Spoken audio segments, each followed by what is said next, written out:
Morning students. તો આજે આપણે સેન્ટર ઓફ માસનું ત્રીજું લેક્ચર,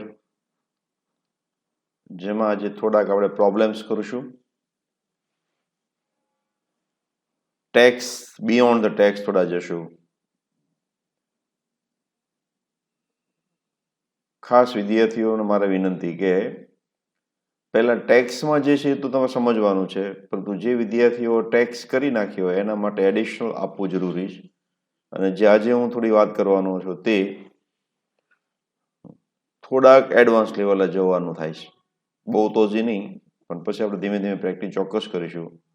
પરંતુ જો ટેક્સ ન સમજાણી હોય તો ટેક્સના પહેલા કરવાના. અત્યારે વાત કરીએ સતત વિતરણ દળ હોય તો દ્રવ્યમાન કેન્દ્ર કેમ શોધવાનું, અને એના માટેનું એક ઉદાહરણ હું લઉં છું. ધારો કે એક મારો આ સળિયો છે,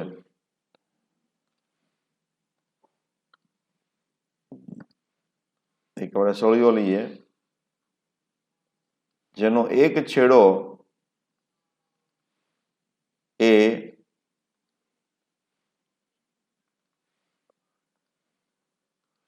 એક્સ અક્ષના ઉગમ બિંદુ પાસે છે અને સળિયો એક્સ દિશામાં ગોઠવાયેલો છે.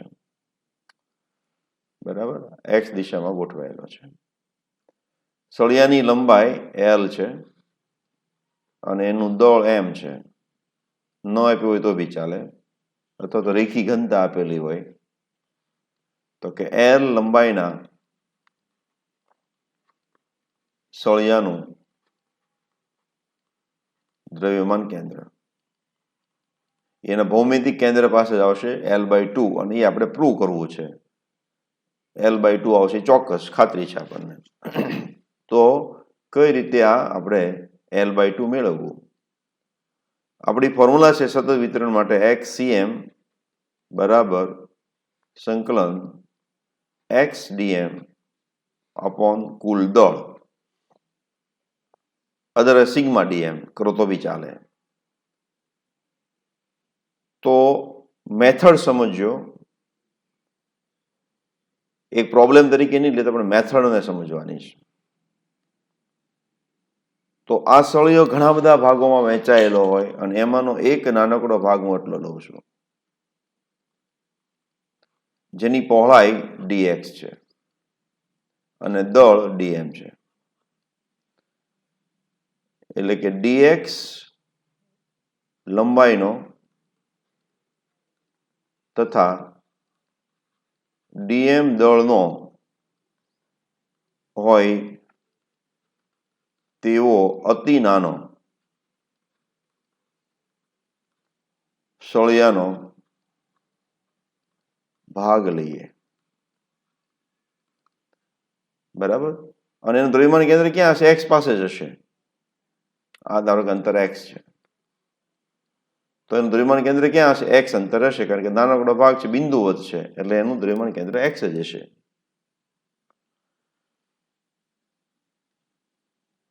ડીએમ કેટલું હશે? તો ડીએમ ને ગણતરી કરવા માટે જો લંબાઈ એલ હોય તો દળ એમ હોય, લંબાઈ ડીએક્સ હોય તો કેટલી હોય? એટલે કે m/l × dx.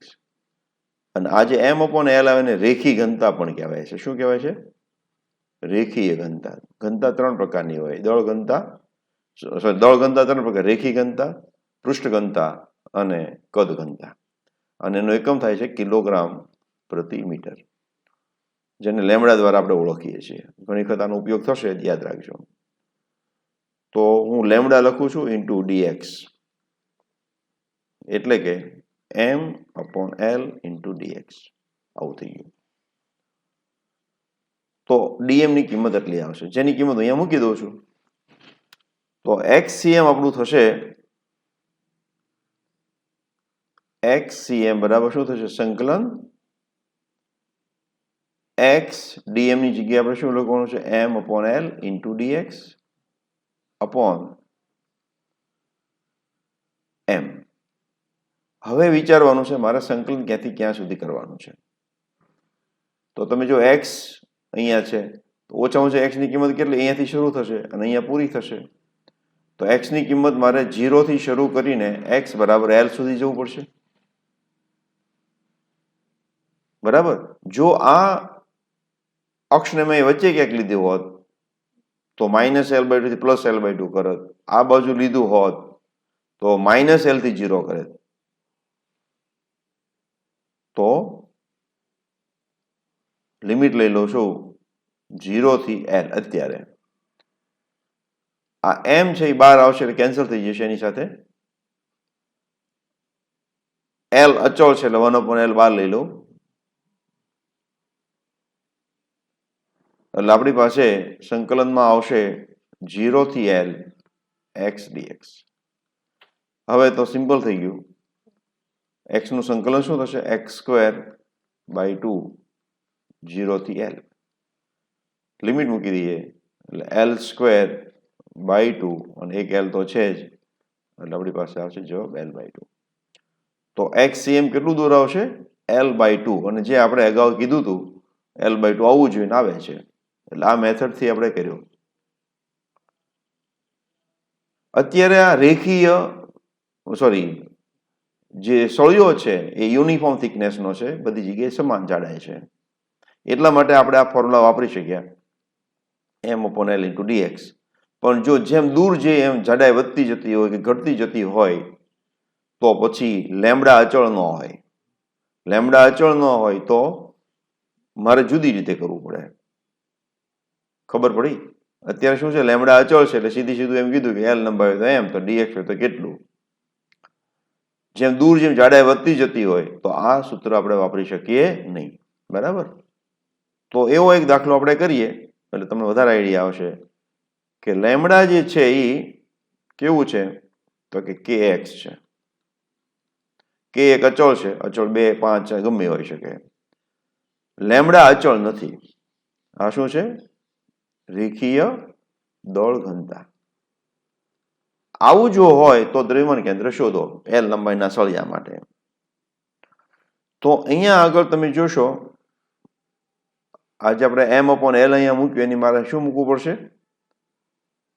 તો ત્યાં આગળ મારે મૂકવું પડશે xcm બરાબર સંકલન x dm ની જગ્યાએ dm એટલે શું આપણે ઉપર જોયું ને તો કે લેમડા × dx. લેમડા કેટલું છે તો kx છે એટલે કે એ x નું વિધેય છે. તો આપણે k મૂકીશું, x મૂકીશું અને dx મૂકીશું અને કુલ દળ તો આપણે આપ્યું છે એમ. સંકલન 0 થી L. જો L લંબાઈ હોય તો k બહાર આવી જશે એટલે સંકલનમાં આવશે x² dx / m. બરાબર. તો k upon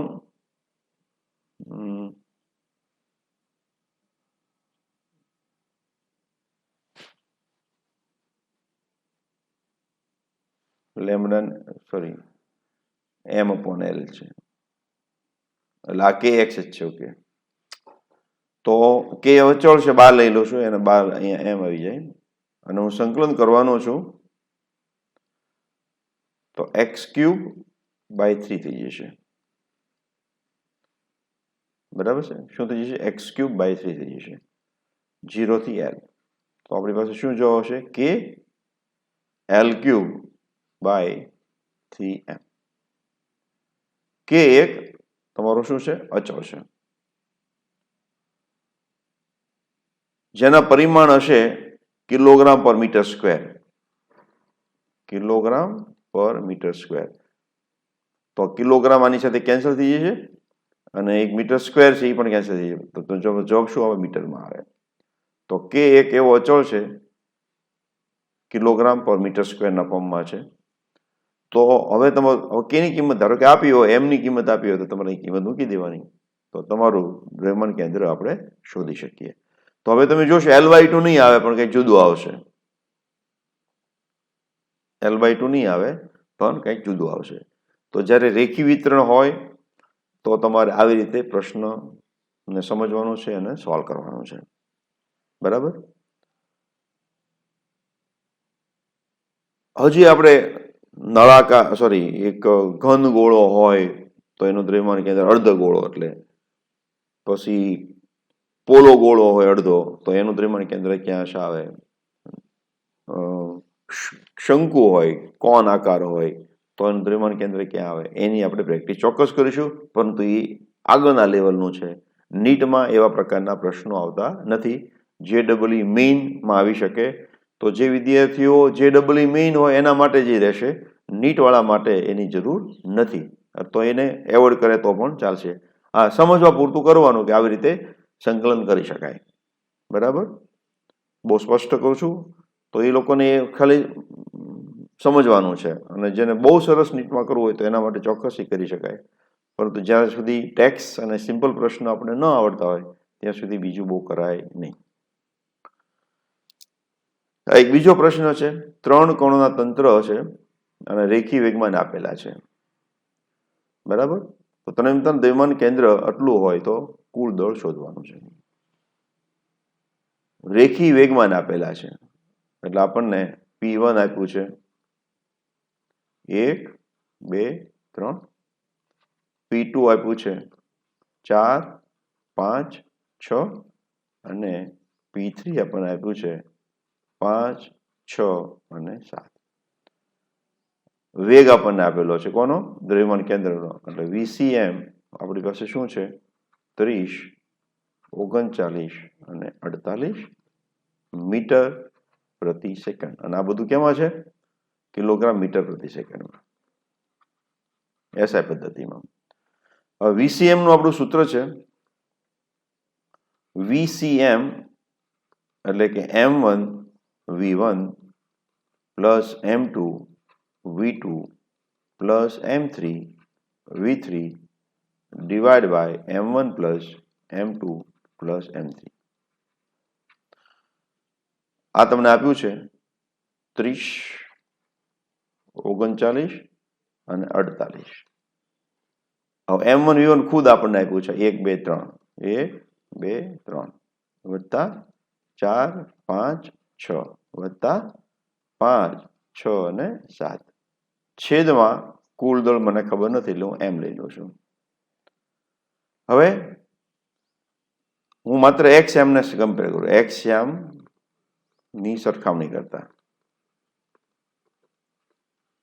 XM ની સરખામણી કરશું તો Y ને Z થઈ જવાના છે. તો 30 અહીંયા 1 અહીંયા 4 ને 5 એટલે કેટલા થયા? 10 થયા ભાગ્યા M. તો M મારું કેટલું થશે?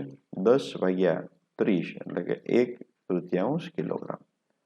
તમે 39 લઈને બી ગણતરી કરી શકો. તો 39 ની સામે શું આવશે? 2 વત્તા 4, 5 વત્તા 6 બરાબર, 2 વત્તા 5 એટલે 7, 7 ને 6 13, 13 39 આવી જશે. તો જે પદાર્થ છે એનું દળ કેટલું હશે? 1/3 કિલોગ્રામ. ઓકે, નેક્સ્ટ પ્રોબ્લેમ આપણે જોઈએ છે. એક T બરાબર 0 સમયે 0.1 કિલોગ્રામના એક પથ્થરને ઊંચા બિલ્ડિંગ પરથી મુક્ત રીતે પડતો મૂકવામાં આવે છે. બીજા 0.2 કિલોગ્રામના પથ્થરને તે સ્થાનેથી 0.7 સેકન્ડ બાદ મુક્ત કરવામાં આવે છે. તો 0.3 સેકન્ડને સમયે આ બંને પથ્થરનું દ્રવ્યમાન કેન્દ્ર મૂળ સ્થાનથી કેટલા અંતરે હશે? તો ગતિ આપણે ઓલરેડી ભણી ગયા છીએ અને એનો ઉપયોગ કરવાનો છે. અત્યારના ચેપ્ટરનો પણ ઉપયોગ કરવાનો છે અને આપણે જવાબ મળશે. બરાબર, આ રીતે ઉપરથી પડે છે પથ્થર. મૂળ સ્થાનને હું 0 કહી દઉં છું. અહીંયા Y બરાબર 0 લઈ લઉં છું અને નીચેના અંતરમાં ધન લેવો એટલે ઉપરથી નીચેનો ધન લઈશ. ઓકે, હવે T બરાબર 0 સમયે આ પથ્થરને ફેંક્યો તો અને 0.2 ને ક્યારે મૂક્યો છે? એ 0.1 એટલે પહેલા આપણે પથ્થર મૂક્યો તો નીચે આવતો છે, પછી 0.1 સેકન્ડ પછી બીજો મૂક્યો તો 0.3 સેકન્ડ. તો પહેલાને કેટલો સમય મળ્યો? 0.3 સેકન્ડ. અને બીજા માટે કેટલું મળ્યું? 0.2 સેકન્ડ. એટલે અહીંયાથી એક પહેલો પથ્થર મેં મૂક્યો M1, એ અહીંયા પહોંચે કેટલા સમયે? 0.3 સેકન્ડે. અને બીજો જે પથ્થર આપણે મૂક્યો છે એ કંઈક અહીંયા પહોંચે કેટલી સેકન્ડે? 0.2 સેકન્ડે. કારણ કે પહેલાને સમય 0.3 સેકન્ડ મળશે, બીજો થોડો લેટ આપણે છોડ્યો છે. કેટલો લેટ છોડ્યો છે? 0.1 સેકન્ડ. એટલે એને મળતો સમય 0.2 સેકન્ડ. તો કે M1 ને મળતો સમય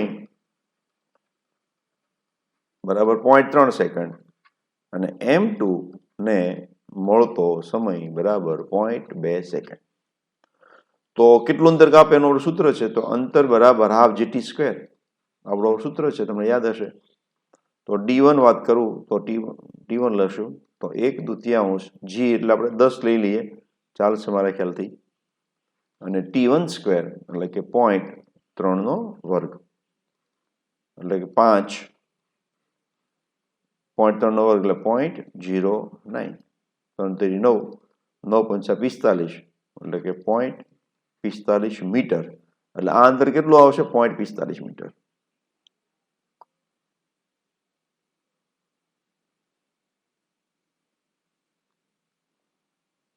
આ કેટલું અંતર આવશે D1 બરાબર 0.45 મીટર. હવે બીજું મારે શોધવું તો એના માટે સમય કેટલો આવશે 0.2. તો D2 આપણે શોધવું હોય તો હું સીધી સૂત્ર લખી નાખું અહીંયા 10 અને 0.2 નો વર્ગ એટલે 0.04 એટલે 5 ગુણ્યા 0.04 એટલે કે 5 ચોક 20 એટલે કે 0.2 બરાબર છે. તો D2 મારી પાસે શું આવશે 0.2 આવશે. આ આવશે D2. હવે આપણું દ્રવ્યમાન કેન્દ્ર શોધવા માટેનું સૂત્ર છે તો કે અહીંયા YCM લઈશ કારણ કે નીચેની તરફ હું લઉં છું. નીચેના અંતરને ધન બી લીધું છે તો કે M1 Y1 વત્તા M2 Y2 upon M1 plus M2. અહીંયા Y1 તરીકે કોણ છે D1 અને Y2 તરીકે કોણ છે D2. આ Y1 Y2 છે અને આ કોણ છે Y1 છે. M1 કેટલા કિલોગ્રામનું હતું તો કે 0.1 કિલોગ્રામ એટલે અહીંયા મારે લેવું પડશે 0.1 ગુણ્યા Y1 એટલે કે કેટલા છે 45 વત્તા Y2 0.2 સોરી M2 0.2 બરાબર 0.2 ગુણ્યા સમય સોરી અને એનું સ્થાન કેટલું છે 0.2 પણ 0.2 છે ડિવાઈડ બાય કુલ દળ 0.1 વત્તા 0.2. આ જે આવશે એ તમારો YCM આવશે. હવે જાતે ગણતરી રીતે કરવાની તમારે. આ સમય બંને પથ્થર દ્રવ્યમાન કેન્દ્ર કેટલી ઝડપથી ગતિ કરતું છે બરાબર. હવે વાય વેગ મારે ગણવો પડશે V1. તો V નું સૂત્ર શું છે આપણું V0 plus half V0 plus GT. તો પ્રારંભ વેગ 0 છે એટલે કે GT1 તો આ મને શું મળશે V1. એ રીતે મને મળશે V2 એ શું આવશે પ્રારંભિક 0 વત્તા GT2. પહેલા માટે સમય કેટલો લેવાનો છે 0.3, બીજા માટે કેટલો છે 0.2 એટલે 10 ગુણ્યા એટલે કે આવશે 3 આવશે અને આવશે 2 મીટર પ્રતિ સેકન્ડ મીટર પ્રતિ સેકન્ડ. હવે VCM નું સૂત્ર લગાવી દઈએ તો VCM એટલે શું થશે M1 V1 વત્તા M2 V2 upon M1 plus M2 બરાબર. દ્રવ્યમાન કેન્દ્રનો વેગ આવી જશે. કિંમતો અહીંયા મૂકી દેવાની બરાબર. આ તમારે જોઈ જશે અને છેલ્લા આવશે આ સમયે બંને પથ્થર વડે બનતા તંત્રનું કુલ વેગમાન કેટલું હશે.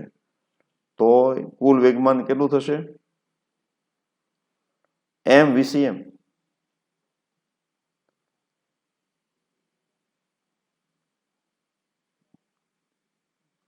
PCM બરાબર કુલ દળ ઇન્ટુ VCM અથવા તો તમે કરો M1 V1 વત્તા M2 V2.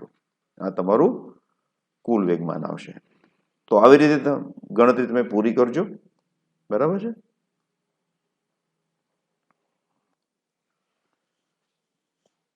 આકૃતિ આપેલી છે 2 કિલોગ્રામનો ગોળો છે.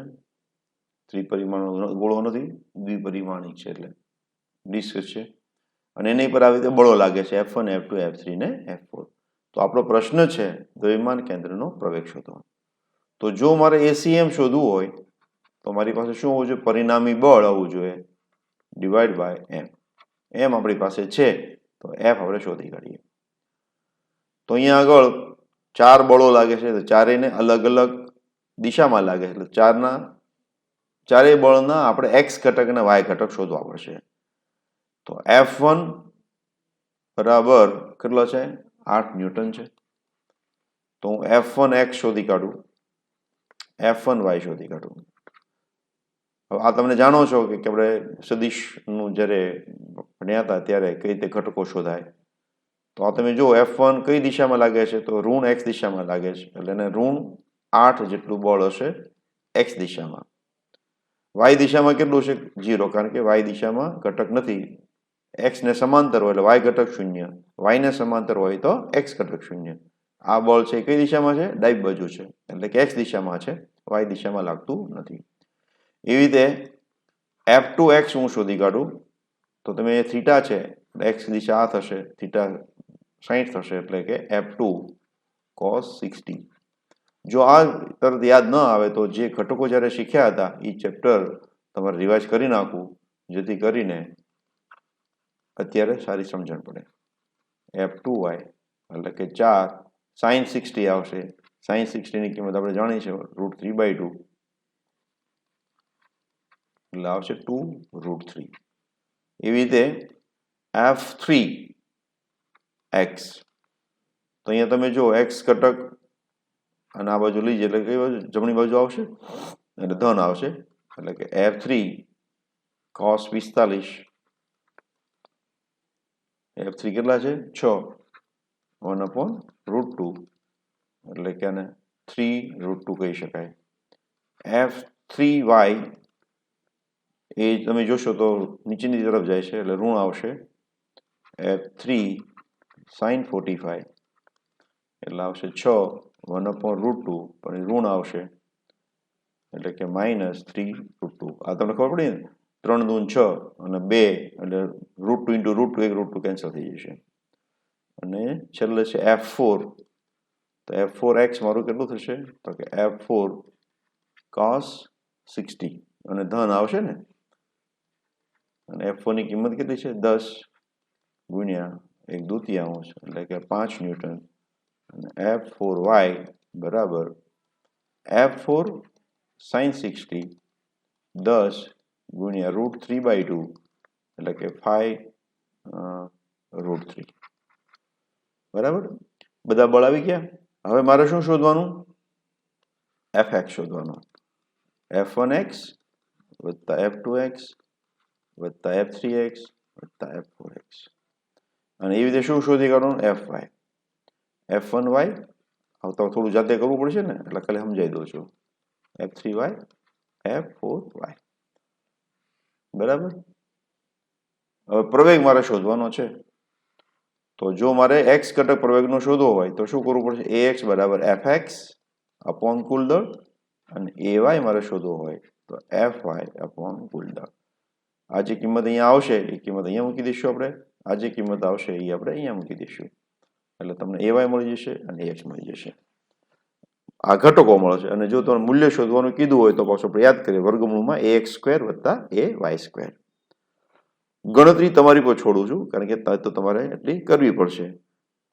ઓકે, પોતાનું થોડું કોન્સન્ટ્રેશન પણ વધે.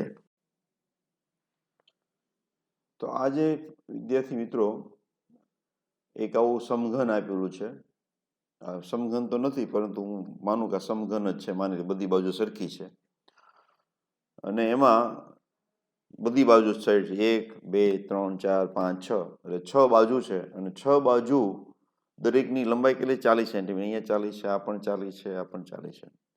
તો એનું દ્રવ્યમાન કેન્દ્ર આપણે શોધવાનું છે. તો તમે આને 6 દળમાં વહેંચી શકો. અહીંયા આગળ x છે, આ x છે, આ છે શું છે? z છે. સોરી, ટેક્સ્ટ મુજબ આ x છે, નીચેનું x છે, આ ઉપરનું z છે, અને આ બાજુ y છે. બરાબર? હવે આના યામ નક્કી કરવા બહુ અગત્યના છે, એટલે ખાસ સમજો કે પહેલા હું નીચે જોઉં છું. આ શું છે? મારું z છે, સોરી y છે, ઉપરનું મારું શું છે? z છે, અને મારી બાજુ શું છે? x છે. તો આ એનું દ્રવ્યમાન કેન્દ્ર કહેવાય અહીંયા. તો કયા સમતલમાં છે? તો કે y અને x સમતલમાં છે. ઝેડમાં કોઈ નહીં આવે, ઝેડ ઉપર તરફ છે. તો આ એનું દ્રવ્યમાન કેન્દ્ર છે. તો અડધું અહીંયા થશે ને અડધું અહીંયા થશે, તો આટલું કેટલું થશે? તો કે 20 સેન્ટીમીટર. અને આ પણ કેટલું થશે? 20 સેન્ટીમીટર. એટલે કે નીચે માટે વાય અને એક્સ 20 સેન્ટીમીટર અને ઝેડ એનો કેટલો થશે 0 નીચે માટે, નીચેની સપાટી માટે. ઉપરની સપાટી માટે શું હશે? ઉપરની સપાટી એટલે અહીંયા કેન્દ્ર હશે, બરાબર. તો એક્સ અને ઝેડ તો 20 જ હશે. આ તમારું શું છે? વાય. અને આ મારું શું છે? એક્સ. એ તો 20 સેન્ટીમીટર થશે. અને આ આખે ઉપર છે એટલે ઝેડ કેટલું છે? 40. એટલે અહીંયા શું આવશે? 20 20 40. અહીંયા શું આવશે? 20 20 0. એટલી ખબર પડી? 20 20 40 ઉપર માટે, 20 20 0 નીચે માટે. આ બે ભાગ પૂરા થઈ ગયા ઉપર નીચે. હવે આની વાત કરું. અહીંયા કેન્દ્ર છે. તો આ કયું સમતલ છે? તો કે વાયઝેડ સમતલ છે. એટલે અહીંયા x શૂન્ય હશે. એટલે x શૂન્ય, y કેટલો? આટલો. x કેટલો? તો કેટલો? એટલે 20 20. તો 0 20 20 આના માટે આવશે. 0 20 20. અહીંયા શું આવશે? સામેની બાજુ લાવડી, આ બાજુ મારી બાજુ છે એ આવશે 40 20 20. હવે આ બાજુ આવી ગઈ, આ બાજુ આવી ગઈ, આ બાજુ આવી ગઈ, આ બાજુ. હવે અહીંયા આગળ જોઈએ આપણે, અને અહીંયા જોઈએ. આ કયા સમતલમાં છે? તો XZ સમતલમાં. તો અહીંયા y0 હશે. તો અહીંયા આવશે 20 20 0 20. અહીંયા શું આવશે? 20 0 20. અને અહીંયા શું આવશે? 20 40 20. દરેકના દળ તો સરખા છે. તો એમ નક્કી થઈ જાય પછી તો બહુ ઈઝી છે. તો હું નીચેનાને M1 કહું છું, ઉપરનાને M2 કહું છું.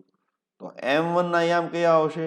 તો કે 20 20 0. ઉપરનાને M2 કહું તો M2 ના કેવા આવશે? તો કે 20 20 40 સેન્ટીમીટરમાં છે બધું. આને હું M3 કહું અને હું M4 કહું. તો M3 કેટલા થશે? તો કે 20 0 20. કારણ કે ત્યાં આગળ જે y શૂન્ય છે, અહીંયા y કેવો છે? શૂન્ય છે, કારણ કે XZ સમતલમાં છે. અને M4 કેટલા થશે? તો કે 20 40 20 સેન્ટીમીટર. યામની વાત કરું છું, દળ નથી. પછી આગળનું પાછળનું, એટલે આ જે આની વાત કરું છું, આવડું. એટલે કયું છે? FGCB. એનું થશે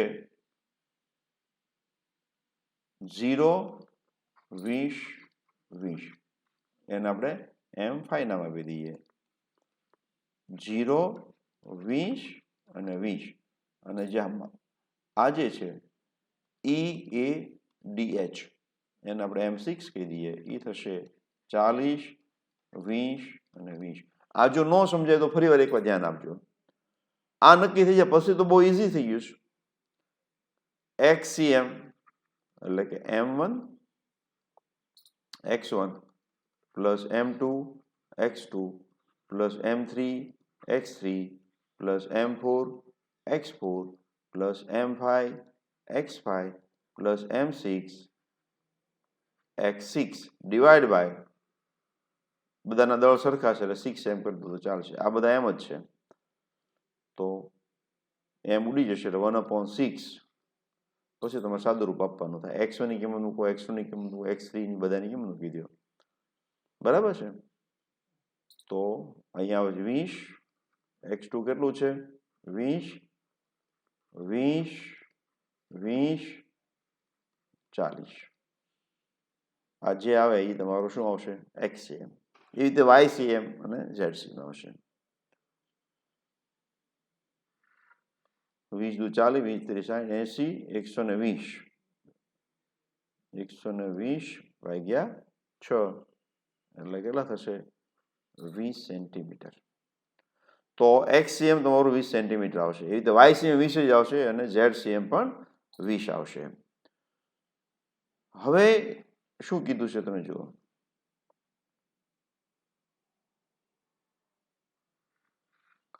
જો ખોખું ઉપરથી ખુલ્લું હોય એટલે આ ભાગ કાઢી નાખ્યો છે તો M2 વાળો ભાગ નહીં આવે. M2 વાળો ભાગ નહીં આવે એટલે અહીંયા મારે આ નીકળી કેન્સલ થઈ જશે. સોરી, આ મારો ભાગ કેન્સલ થઈ જશે. હવે 5 જ આવશે. 1, આ બીજું પદ, આ ત્રીજું પદ, ચોથું પદ ને પાંચમું પદ. અને નીચે હવે 6 એમ નહીં આવે, 5 એમ આવશે. કારણ કે આપણે 1 ઉપરનો ભાગ કાઢી નાખ્યો છે તો તમારું દ્રવ્યમાન કેન્દ્ર થોડુંક નીચે તરફ જશે, બરાબર છે. જ્યારે આખું ખોખું હોય તો કેન્દ્ર કેન્દ્રમાં જશે અને બહુ સ્વાભાવિક છે, બધું 40 હોય તેનું કેન્દ્ર ક્યાં આવશે? 20 જ આવે અને આવવું જ જોઈએ. હવે ગણતરી કરવા બેસવાની ન હોય જ્યારે MCQમાં પૂછાય ત્યારે સીધો જવાબ દઈ દેવાય, પણ જ્યારે ઉપલું ખોખાનો ઉપલો ભાગ કાઢી નાખ્યો તો થોડું તમારે વિચારવું પડે, ગણતરી કરવી પડે. તો આ તમને પાછો હોમવર્કમાં આપું છું. ઓકે,